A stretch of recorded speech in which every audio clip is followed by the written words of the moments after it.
নমস্কার। আজকের এই প্রোগ্রামে আলোচনা করব আগামী 15ই নভেম্বর শুক্রবার দিন, অর্থাৎ এই দিন রাস পূর্ণিমা অনুষ্ঠিত হবে।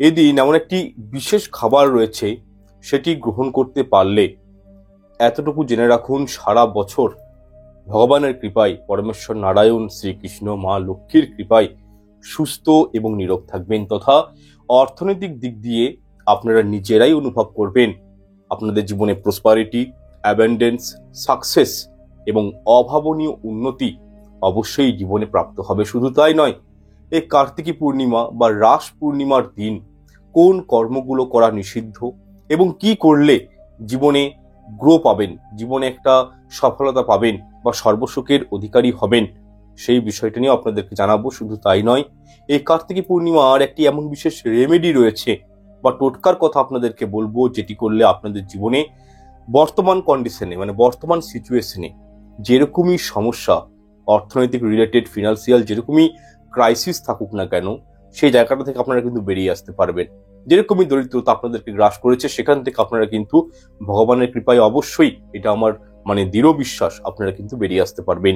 এছাড়াও এই রাস পূর্ণিমার দিন কিছু নিয়ম নীতি রয়েছে, কিছু বিশেষ রিচুয়ালস রয়েছে, সেগুলো পালন করলে অখণ্ড জীবনে সুখ, শান্তি, সৌভাগ্যের অধিকারী হতে পারবেন। সে সম্পর্কেও আজকের এই প্রোগ্রামে আপনাদের সঙ্গে আমি বিস্তারিতভাবে আলোচনা করার চেষ্টা করব।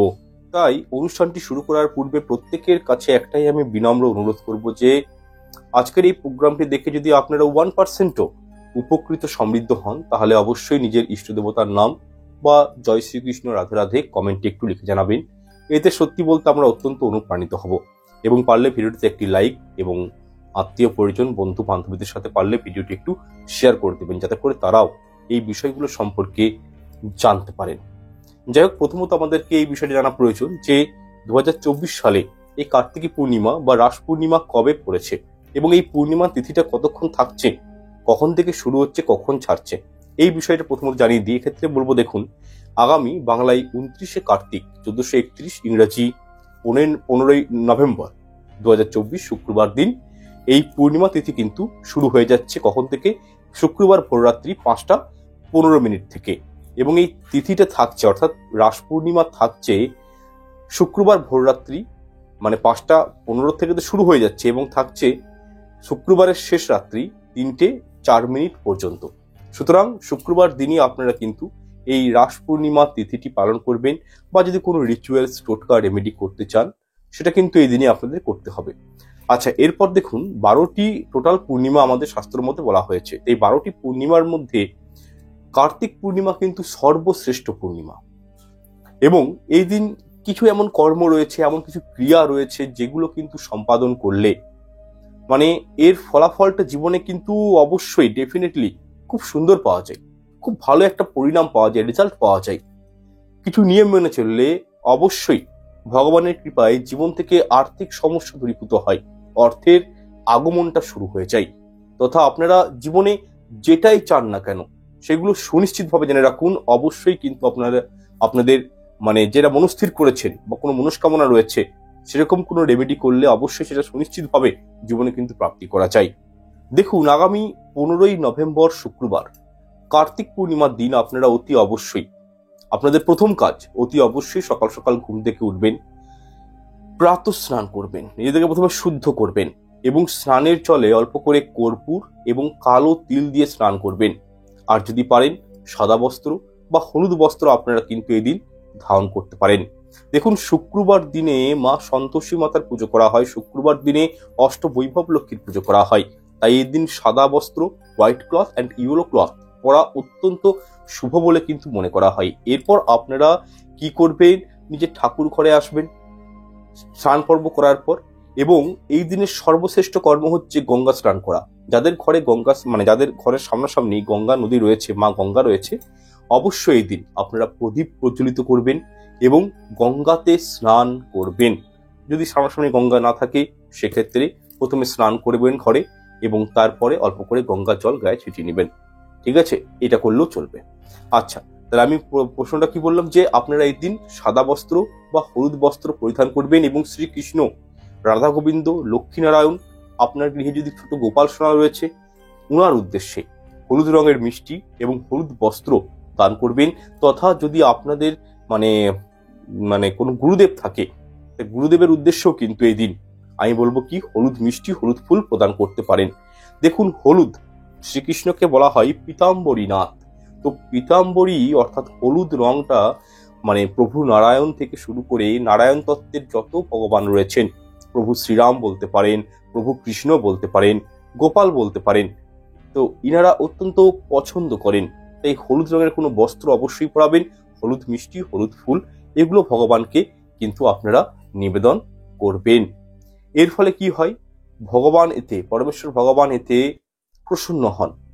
বিশেষ দিনে বিশেষ ভগবানকে যদি সেবা করা হয়, ভগবান প্রসন্ন হন এবং আপনাদের সমস্ত মনস্কামনা, মনোবাসনা, আপনারা কি চান, আপনাদের অভিষ্ট লক্ষ্যটা কি, সেটা কিন্তু উনার আশীর্বাদে পূর্ণ হয়ে যাবে। যদি সামান্য একটা নিয়ম বা বলতে পারি রিচুয়ালস আপনারা কিন্তু এই দিন মেনে চলতে পারেন। আচ্ছা দেখুন, সনাতন ধর্ম অনুযায়ী অতি অবশ্যই আপনারা কার্তিক পূর্ণিমার দিন গীতা পাঠ অবশ্যই করবেন। অন্ততপক্ষে যে কোনো একটা শ্লোক আপনারা কিন্তু এদিন পাঠ করবেন। তবে হ্যাঁ, অর্থটা জেনে, শুধু সংস্কৃত শ্লোকটা বলে দিলাম এমনটা নয়, অর্থ জেনে পাঠ করবেন। অবশ্যই এই সামান্য কর্মের মাধ্যমে জীবনে কিন্তু অখণ্ড সৌভাগ্য আসে এবং আপনারা এই পূর্ণিমা তিথি চলাকালীন যদি গীতা পাঠ করতে পারেন, শাস্ত্র বলছে, শাস্ত্রের প্রমাণ রয়েছে যে বহু জন্মের পাপ থেকেও মুক্তি লাভ করা সম্ভব, এমনটা কিন্তু শাস্ত্রে কথিত রয়েছে। এরপর আপনাদেরকে জানিয়ে দিব যে কার্তিক পূর্ণিমার দিন ভুল করেও যে কর্মটি করবেন না, সেটা হচ্ছে কি নিজের ঘরে বা বাইরে কোনো আত্মীয় পরিজনদের ঘরে গিয়ে বা কোনো রেস্টুরেন্টে গিয়ে, হোটেলে গিয়ে আপনারা কিন্তু এই দিন আমিষ আহার গ্রহণ করবেন না বা নেশার দ্রব্য গ্রহণ করবেন না। চেষ্টা করবেন সম্পূর্ণ এই দিনটা সাত্ত্বিক আহারের উপর থাকার। দেখুন, এই দিন যদি আপনারা কোনো প্রকারের আমিষ আহার গ্রহণ করেন, তাহলে কিন্তু ভালো কিছু হওয়ার জায়গায় খারাপ ঘটনা ঘটতে পারে, আপনারা কিন্তু পাপের অধিকারী হতে পারেন। শাস্ত্রে বলা হয়েছে যে আমিষ যারা খায় তারা কিন্তু তামসিক বিভাগের মধ্যে পড়ে যায়, তারা কিন্তু মানে দৈব বিভাগের মধ্যে পড়ে না। তো সেক্ষেত্রে বলবো আমিষ আহারটা অবশ্যই অবশ্যই বন্ধ করবেন, মানে বর্জন করবেন এই দিনটার ক্ষেত্রে। আপনারা যদি পারেন এদিন নিরামিষ আহার গ্রহণ করবেন এবং যেটাই আপনারা নিরামিষ আহার গ্রহণ করুন না কেন, একটি এমন বিশেষ এলিমেন্ট রয়েছে, বিশেষ একটি বস্তু রয়েছে, সেটি যদি সেই খাবারে দিয়ে আপনারা গ্রহণ করতে পারেন, জীবনে কিন্তু অখণ্ড সৌভাগ্য আসবে।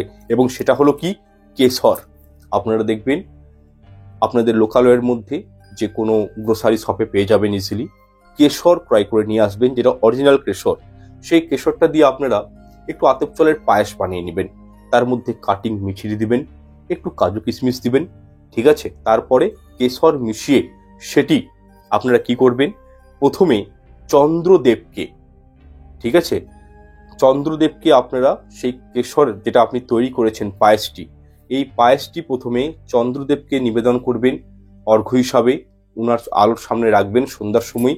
তারপরে মা লক্ষ্মীর চরণে, লক্ষ্মীনারায়ণের চরণে কিছুক্ষণ এই পায়েসের বাটিটি রেখে ওনাদেরকে নৈবেদ্যটি প্রদান করে, তারপর সেই নৈবেদ্যটি, পায়েসটি আপনারা কি করবেন, নিজেরা প্রসাদ রূপে গ্রহণ করবেন পরিবারের সকলকে নিয়ে। এবং তার মধ্যে অবশ্যই কিন্তু কেশর মিশিয়ে রাখবেন, কথাটা মাথায় রাখবেন।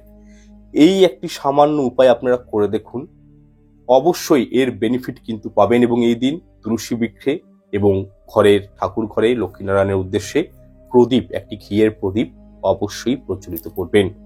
এছাড়াও দেখুন, শাস্ত্র মতে মনে করা হয় যে কার্তিক পূর্ণিমার দিন যদি আপনারা অশ্বত্থ বৃক্ষকে পুজো করেন, তাহলে কিন্তু জীবনে অখণ্ড সৌভাগ্যের প্রাপ্তি হয়।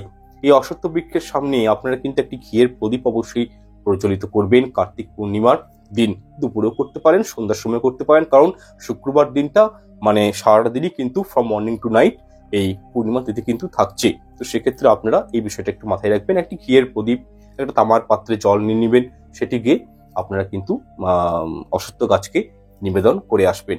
বিশেষ করে দেখুন, যাদের জন্মছকে শনি দুর্বল রয়েছে, শনির অন্তর্দশা রয়েছে, ঢাইয়া চলছে, বা হয়তো রাহুকেতু আপনাদেরকে ডিস্টার্ব করছে, বা হয়তো শনির কোনো 7.5 দশা রয়েছে, তারা কিন্তু অবশ্যই এই দিনটাতে মানে পূর্ণিমা তিথির দিনটা হাতছাড়া করবেন না। 15 নভেম্বর শুক্রবার দিন কি করবেন, ওই অশ্বত্থ গাছের গোড়ায় গিয়ে আপনারা জল নিবেদন করবেন এবং কি ঘিয়ের একটি প্রদীপ প্রজ্বলিত করবেন এবং পুজো করে যখন চলে আসবেন, অনেকেই ভুলটা কিন্তু করে থাকেন, বলে দিচ্ছি আমি, পিছনে ঘুরে কিন্তু তাকাবেন না। আপনারা সোজা ডিরেক্ট নিজের ঘর চলে আসবেন, হাত পা ভালো করে ধুয়ে তারপর বাস্তুর মধ্যে প্রবেশ করবেন। এই বিষয়টা একটু মাথায় রাখবেন।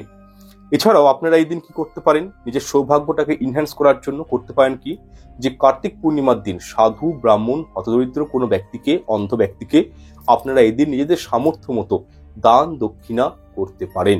এর ফলেও বিশেষ পুণ্য অর্জন হয় এবং দান ধর্ম সব থেকে বড় ধর্ম, শাস্ত্র বলা হয়েছে, এবং কার্তিক পূর্ণিমার সর্বশ্রেষ্ঠ কর্ম হচ্ছে দান ধর্ম। তাই এদিন দান করলে কি হয়, শত জন্মের পাপ থেকে কিন্তু আপনারা রেহাই পেয়ে যাবেন। সুতরাং এই বিষয়টি একটু কনসিডার করবেন। এরপর আপনাদেরকে জানিয়ে দিব যে কার্তিক পূর্ণিমার দিন অবশ্যই যদি পারেন হলুদ রঙের কোনো ফুল গাছ নিজের বাড়িতে লাগান। এর ফলে পরিবারের মধ্যে ইতিবাচক শক্তি অতিমাত্রায় বৃদ্ধি পাবে, যার ফলে দাম্পত্য কলহ, অর্থনৈতিক সমস্যা, শারীরিক সমস্যা, কর্মক্ষেত্রের সমস্যা, এইরূপ সমস্যা থেকে আপনারা কিন্তু খুব সহজেই রক্ষা পাবেন। একই সঙ্গে আপনাদেরকে জানিয়ে রাখি, আপনাদের পরিবারে যারা বয়োজ্যেষ্ঠ মানুষজন রয়েছেন তাদেরকে আপনারা মনে ভক্তি রেখে আন্তরিকতার সঙ্গে হলুদ রঙের কোনো বস্ত্র, ফল, মিষ্টিও দান করতে পারেন। এর ফলেও কিন্তু ভগবানের আশীর্বাদ প্রাপ্ত হয়।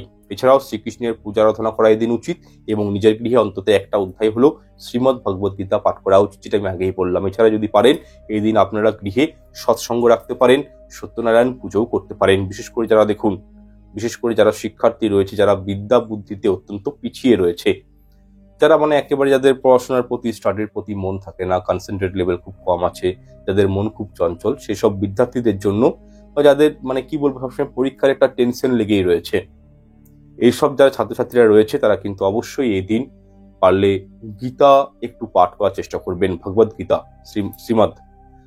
শ্রীমদ্ ভগবদ গীতা এই দিন পাঠ করবেন। কি হবে যে পড়াশোনায় মন বসবে, আপনাদের কনসেন্ট্রেট লেভেলটা বৃদ্ধি পাবে এবং আপনারা কিন্তু দেখবেন সব দিক থেকে নিজেদেরকে একটু ম্যানেজ করে বাগিয়ে গুছিয়ে চলার একটা কিন্তু পাওয়ার পাবেন, ক্যাপাসিটি বলতে পারি, এটা কিন্তু আপনারা প্রাপ্ত করতে পারেন।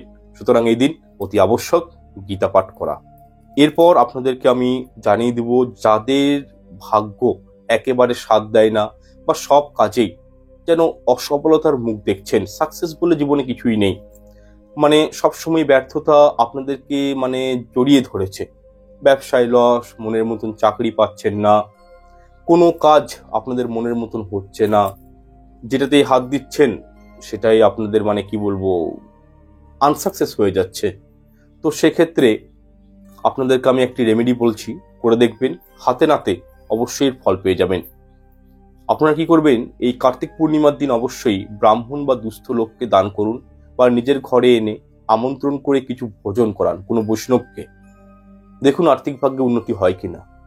এবং গুরু পূর্ণিমার দিন কি করবেন, সকাল সকাল স্নান করে শুদ্ধ বস্ত্র পরিধান করে আপনার ঠাকুর ঘরের সামনে, শ্রীকৃষ্ণের সামনে, মা লক্ষ্মীর সামনে একটি ঘিয়ের প্রদীপ প্রজ্বলন করবেন এবং সেই ঘিয়ের প্রদীপে কাঁচা হলুদ এক টুকরো দিয়ে দিবেন এবং আপনাদেরকে 11টি হলুদ ফুল, 11টি লক্ষ্মী কড়ি সংগ্রহ করে নিতে হবে এবং সামান্য হলুদ গুঁড়া আপনারা জলে গুলে সে 11টি কড়ির মধ্যে ভালো করে নিজের তর্জনী, এই যে মধ্যমা অনামিকা আঙুল দিয়ে তিলক করবেন এবং একটি হলুদ কাপড় আপনাদেরকে সংগ্রহ করতে হবে। যে হলুদ কাপড়টিতে আপনাদেরকে কিন্তু 11টি কড়ি এবং কাঁচা হলুদের টুকরোটি ওই হলুদ কাপড়ের মধ্যে ভরে দিবেন এবং সাথে একটি 1 টাকার কাঁচা নোট, কয়েন, 1 টাকার কয়েন ওই হলুদ কাপড়ের মধ্যে ভরে দিবেন। এরপর আপনারা ওই হলুদ কাপড়টি মা লক্ষ্মীর চরণে বা শ্রীকৃষ্ণের সম্মুখে রেখে দিতে পারেন। এরপর কার্তিক পূর্ণিমা তিথি শেষ হয়ে যাওয়ার পর আপনারা যে হলুদ কাপড়ের পুটুলিটি ঈশ্বরের চরণের সামনে রেখেছিলেন সেটি ওখান থেকে সংগ্রহ করে নেবেন এবং যেখানে আপনার টাকা পয়সা রাখেন, ইম্পর্টেন্ট কোনো ফাইলপত্র রাখেন, গয়নাগাটি রাখেন, বা আপনি ধরুন ব্যবসা করছেন বা আপনার ব্যবসার ক্যাশ বাক্সতেও এইটি পুটুলিটি কিন্তু সারা বছরের জন্য রেখে দিবেন এবং নেক্সট ইয়ার যখন এই কার্তিক পূর্ণিমা আসবে সেই পুটুলিটি জলে ভাসিয়ে দিবেন, প্রবাহিত জলে, এবং এই ক্রিয়াটি পুনরায় করবেন যদি আপনারা জীবনে বেনিফিট পান। কি হয়, জীবনে যেরকমই অর্থ কষ্ট আসুক না কেন সেখান থেকে আপনারা কিন্তু বেরিয়ে আসতে পারবেন, জীবনটা একটু সুখকর হয়ে উঠবে এই সামান্য একটি রিচুয়ালস এর মাধ্যমে। খুবই সিম্পল রিচুয়ালস, আপনাদেরকে আমি জানালাম, কিন্তু খুবই এফেক্টিভ রিচুয়ালস, এটুকুনটি মাথায় রাখবেন। এছাড়াও দেখুন, যারা ব্যবসা করছেন, কাস্টমার আসছে না, তারাও কিন্তু উপায়টা করতে পারেন। যাদের ব্যবসা খুবই মন্দা চলছে, হয়তো 1 বছর আগে, 5 বছর আগে আপনাদের ব্যবসা খুব সুন্দরভাবে চলতো, কিন্তু বর্তমানে আর চলছে না, তারাও কিন্তু এই ক্রিয়াটি খুব সুন্দরভাবে করতে পারেন। যাই হোক, সম্পূর্ণ বিষয়গুলো আমি আপনাদেরকে ক্লিয়ার করে দিয়েছি। তবু যদি এই বিষয়ে কোনো প্রশ্ন মতামত থাকে, অবশ্যই কমেন্ট সেকশনে কমেন্ট করে জানাবেন। আজকের জন্য বিদায় নিচ্ছি। সবাই ভালো থাকুন, সুস্থ থাকুন, এটাই প্রার্থনা করি ঈশ্বরের কাছে। নমস্কার, ধন্যবাদ।